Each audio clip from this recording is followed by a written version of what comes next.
Welcome back to Daily Harmony. Ready for another deep dive? Always. Today, well, it's a pretty thought-provoking idea from A Course in Miracles. Oh, Yeah, we're looking at lesson 136. okay.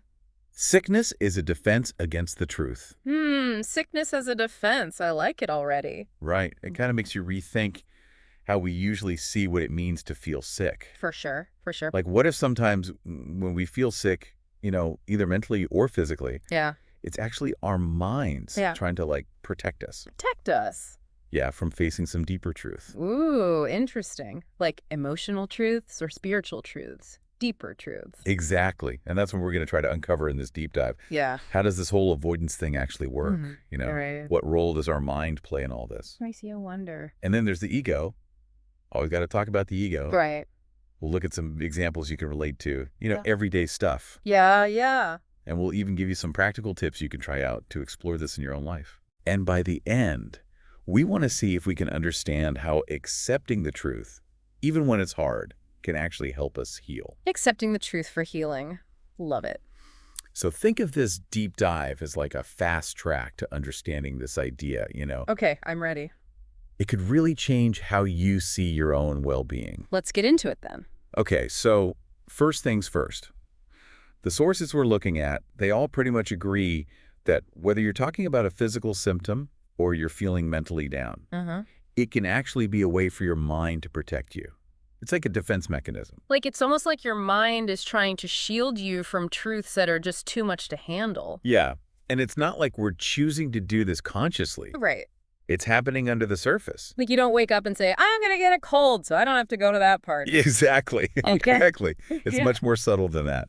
It's fascinating, though, right? It's like just as your body fights off germs, your mind might create this feeling of being sick to, like, keep you away from an emotional or spiritual truth that feels dangerous. A mental quarantine. I like that. Yeah. And it really shows you how powerful our minds are. Totally. Like, according to Miracles, it talks about this a lot, how our minds actually shape our entire experience of reality. Our perception of reality isn't always accurate, is it? No, it's not. Our minds filter things. They distort things. They even create things sometimes based on our beliefs and our fears. And that's where the ego comes in, right? Oh, always. Our trusty companion, the ego. The ego loves to whisper those fearful thoughts in our ear and reinforce the idea that we're all separate. Separate and alone and limited. Exactly. And the sources explain that the ego is actually really afraid of the truth.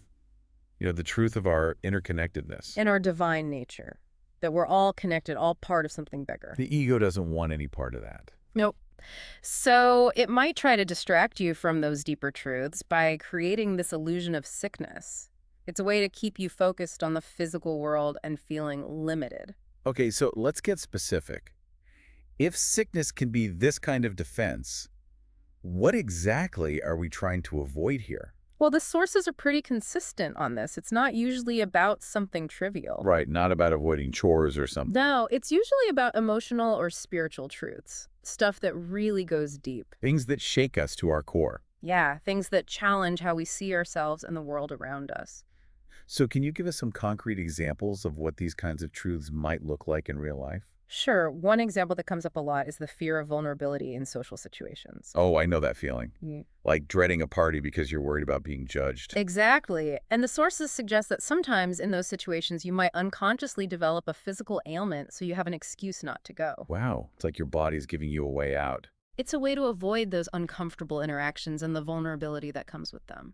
And it makes sense, right? If you're terrified of confrontation. Like, you have to have a tough conversation with someone, but you just can't face it.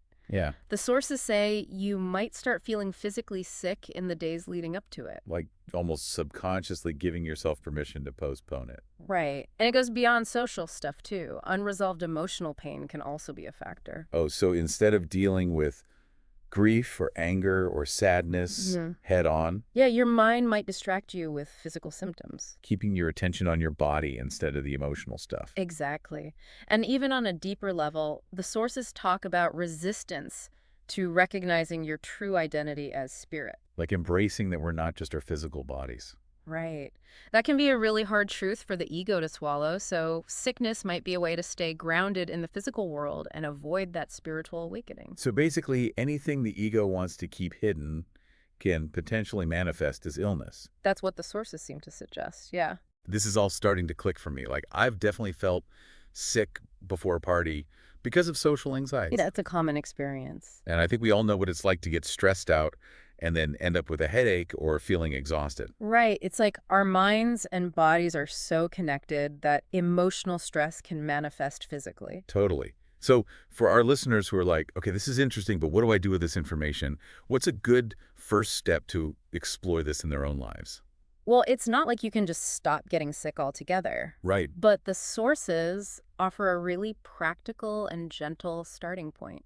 Journaling. Journaling. Yeah, it gives you a safe space to examine these connections between your experiences. So how would you suggest our listeners go about this? Take some time to think back to a time when you felt sick, Okay. especially if you were also trying to avoid something at the time. Like a situation or a person or something. Exactly. And as you remember that time, ask yourself, what truths might I have been avoiding back then? What feelings was I trying to push down? Was there something I was dreading and maybe didn't even realize it? And be kind to yourself during this process. Absolutely. This is about self-discovery, not self-judgment. So once you've figured out what truths you might have been avoiding, Then ask yourself, what can I do now to start facing those truths? even if it's just a small step. Even a tiny step is a step in the right direction. This is great. It's like you're connecting the dots between what's happening in your body and what's going on deep inside. Yeah. And the insights you gain from this can be so valuable for understanding yourself. So beyond journaling, how can our listeners keep this lesson in mind in their everyday lives? It's an ongoing practice. The sources suggest regularly asking yourself, how might I be using sickness right now to avoid facing a truth? Whoa, that's a powerful question. And then think about what you can do to lean into that truth instead. Instead of focusing on the symptoms. Right. And another tip is to practice mindfulness. Mindfulness. Okay. Yeah, when you start feeling sick, don't just jump to taking medicine or distracting yourself. Take a pause. Exactly. Take a breath and ask yourself, what am I trying to avoid feeling or doing right now? Just bringing awareness to it can make a difference. It can. And the sources really emphasize that true healing comes from understanding and accepting reality. Not just treating symptoms. Right. It's about dealing with the root causes, the fears, the conflicts, the emotions. And over time, you might start to see patterns. Times when you get sick and it always seems to line up with certain stressful situations. That awareness is so important. It's the first step to changing those patterns. So instead of just trying to make the symptoms go away. We're looking deeper. We're asking, why am I feeling this way? And maybe the answer isn't just physical. It could be emotional or even spiritual. That's the key takeaway. The sources are saying that real healing isn't just about getting rid of symptoms. It's about accepting the truth, whatever that truth may be. And addressing the underlying issues, even if they're uncomfortable. So we're shifting our focus. We're seeing the connection between mind, body, and spirit. And we're recognizing that healing is a holistic process. So to wrap up, what are the main points our listeners should remember from this deep dive? Basically, sickness can be a way to avoid uncomfortable truths. Our minds are incredibly powerful in shaping our experience of health. And the ego might use illness as a way to keep us feeling separate and afraid. But if we want to truly heal, We need to face those truths head on. address the root causes. And remember that we're not just our physical bodies. This has been such an insightful conversation. Thank you so much. It's been my pleasure. And to our listeners, we encourage you to really think about these ideas See how they resonate with your own life. and maybe even journal about it. See what you discover. There's so much to uncover when we start paying attention to these connections. Absolutely. And with that, we'll leave you to ponder this. What truths might you be ready to face in order to find more peace and well-being in your life? That's a good one to sit with. See you tomorrow. See you tomorrow.